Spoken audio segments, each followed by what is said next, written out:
Anim na nagpakilalang akusado lumalakas na po ang loob.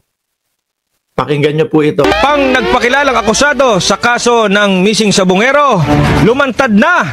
Nananawagan din ng proteksyon mula sa gobyerno.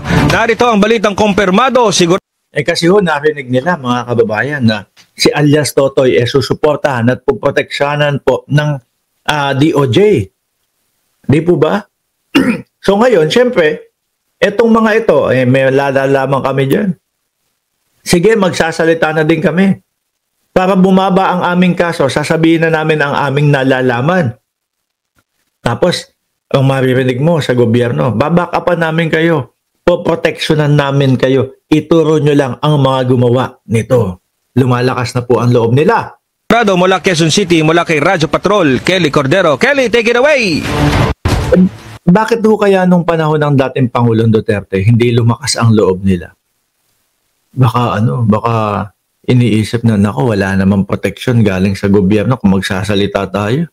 Baka mamaya magkakaibigan pa yung mga yan. Huwag na lang.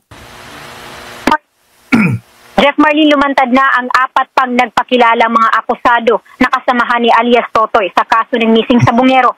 Sa isang online live na tumagal ng 6 na minuto, nagpakilala ang 4 na kabilang sila sa kinasuhan noon sa Manila Arena. Wow. Ayon sa 4, lumitaw sila para humingi rin ng proteksyon sa gobyerno para sa kanilang seguridad at kanilang pamilya dahil kabilang din sila sa mga biktima.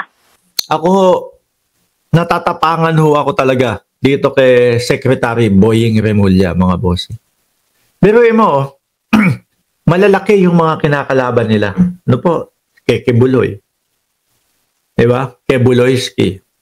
Tapos eto naman, mukhang malaki din po. Pati Supreme Court kayang bayaran.